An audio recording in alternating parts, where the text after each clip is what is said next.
Hollywood film pirates of the Caribbean और series में काम कर चुके और 3 बार ऑस्कर के लिए नॉमिनेटेड एक्टर जॉनी डेप ने अपनी एक्स-वाइफ एम्बर हर्ड से मानहानि का मुकदमा जीत लिया है। अदालत ने एम्बर हर्ड को कहा कि वो मानहानि के नुकसान के बदले जॉनी डेप को $15 मिलियन का भुगतान करे और इसमें $10 मिलियन मुआवजे के तौर पर दिए जाएंगे, जबकि $5 मिलियन एम्बर को दंड स्वरूप चुकाने होंगे। वहीं अदालत ने एम्बर हर्ड के 2 मुकदमों में माना है कि जॉनी डेप ने उनकी कोई मानहानि नहीं की। हालांकि तीसरे मुकदमे में अदालत ने पाया कि जॉनी डेप ने अपने वकील के जरिए एम्बर हर्ड की मानहानि की है। इसके लिए अदालत ने उन्हें मानहानि के बदले $2 मिलियन के भुगतान का आदेश दिया। अदालत के फैसले के बाद एम्बर हर्ड ने अपने बयान में कहा, मैं अपनी निराशा शब्दों में जाहिर नहीं कर सकती। मेरा दिल टूट चुका है। पहाड़ जितने सबूत भी मेरे एक्स पति की पावर, रसूख और दबदबे के सामने टिक नहीं पाए। मैं इसलिए भी निराश हूँ कि इस फैसले का असर दूसरी महिलाओं पर पड़ेगा। ये एक सेटबैक जैसा है। महिलाओं के खिलाफ हिंसा को गंभीरता से लेने वाली बात के लिए भी ये सेटबैक है। वहीं जॉनी डेप ने अपने बयान में कहा है कि शुरुआत से ही मामले का उद्देश्य सत्य को सामने लाना था, चाहे इसका नतीजा जो हो। सत्य को कभी मिटाया नहीं जा सकता। अब चलिए आपको बताते हैं कि क्या है पूरा मामला जिसकी वजह से ये केस हुआ था। क्या था मामला? 58 साल के जॉनी डेप ने अपनी एक्स पत्नी और 36 साल की एम्बर हर्ड पर मुकदमा किया था। दरअसल 2018 में एम्बर ने वॉशिंगटन पोस्ट में एक विस्तृत आर्टिकल लिखा था और वो घरेलू हिंसा की शिकार हुई हैं ये लिखा था। हालांकि उन्होंने किसी का नाम नहीं लिया था, लेकिन जॉनी डेप ने कहा था कि ये आर्टिकल उनकी मानहानि करता है और इससे उनके करियर पर असर पड़ा है। इसके बाद जॉनी डेप ने अपनी एक्स वाइफ पर $50 मिलियन का मुकदमा दायर किया था। इसके बदले एम्बर हर्ड ने भी $100 मिलियन का केस किया था। इसी मामले की सुनवाई बीते 6 हफ्तों से चल रही थी, जिसका फैसला अदालत में ये माना गया कि एम्बर के लेख से जॉनी की मानहानि हुई है। अदालत के मुताबिक एम्बर का लिखा लेख झूठा और मानहानि करने वाला था।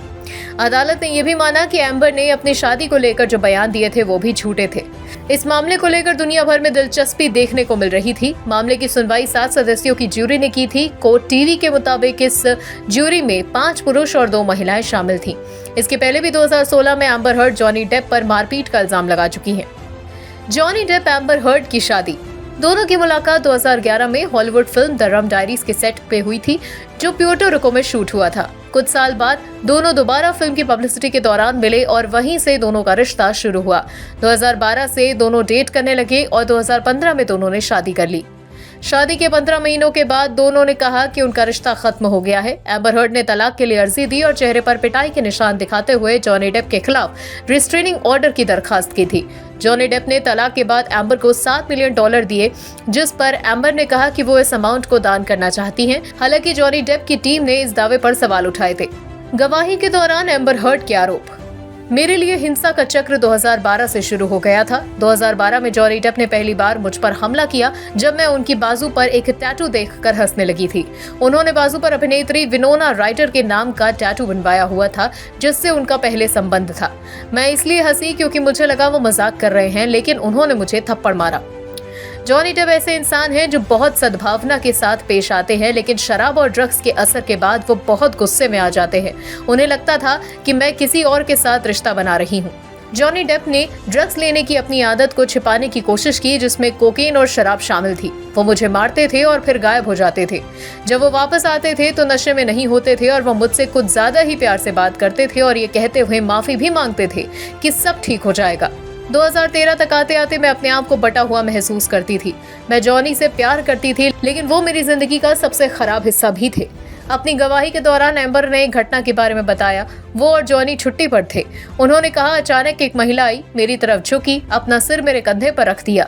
मुझे लगा वो नशे में थी। इसके बाद जॉनी गुस्सा हो गए और चिल्लाने लगे और महिला के साथ झगड़ा हो गया। जब हम वापस आए तो जॉनी ड्रग्स ढूंढने लगे और मेरी अंडरवियर तक फाड़ दी। हालांकि जॉनी डेप मारपीट के आरोपों से इनकार करते रहे हैं। गवाही के दौरान जॉनी डेप के आरोप। ऐसा लगता है कि एम्बर हर्ड को जैसे हिंसा और टकराव की आदत और जरूरत। एम्बर अक्सर मेरे खिलाफ अपमानजनक, चुभने वाले, टॉक्सिक और हिंसात्मक बातें और हिंसा भी करती थी। कभी कभी बात थप्पड़ तक रहती थी और कभी वो मेरे सर पर टीवी रिमोट या फिर मेरे चेहरे पर वाइन का ग्लास फेंक देती थी। अगर मैंने किसी के साथ बुरा बर्ताव किया है तो वो मैं खुद हूँ। एक बार जब मैं बिस्तर से उठा था तो बगल में एक अजीबोगरीब चीज मिली जो मनुष्य का मल था। हालांकि 2018 में यूके में चल रहे एक मुकदमे में एम्बर हर्ड इस आरोप से इनकार कर चुकी हैं। जॉनी डेप के वकीलों का कहना है कि एग्रेशन और आक्रोश एम्बर की तरफ से होता आया है और वो अपने करियर को बढ़ावा देने के लिए विक्टिम या पीड़ित होने का दिखावा करती रही हैं। अब बात करते हैं जॉनी डेप के ड्रग्स लेने के मामले पर। केस में सुनवाई के दौरान जॉनी डेप ने कहा कि जब वो पीठ की चोट के लिए दवा लेते थे तो उसी दौरान उन्हें ओपियोइड की लत लग गई थी जो उन्हें दिए जा रहे थे। उनका आरोप है कि जब वो ड्रग्स की लत छोड़ने की कोशिश कर रहे थे तो एम्बर उन्हें दवाई नहीं लेने देती थी, जिससे विड्रॉल सिम्टम से निपटने में उन्हें मदद मिल सकती थी। तो ये था वो केस जिस पर पूरी दुनिया की निगाहें थीं और जो एक्टर्स की पर्सनल लाइफ होकर भी पूरी दुनिया हो चुकी थी। खैर, आपको हमारा ये वीडियो कैसा लगा, अपने विचार हमें नीचे कमेंट सेक्शन में जरूर बताइए और इसी तरह की और इंटरेस्टिंग वीडियोस को जानने, सुनने और समझने के लिए देखते रहिए जनहित टाइम्स।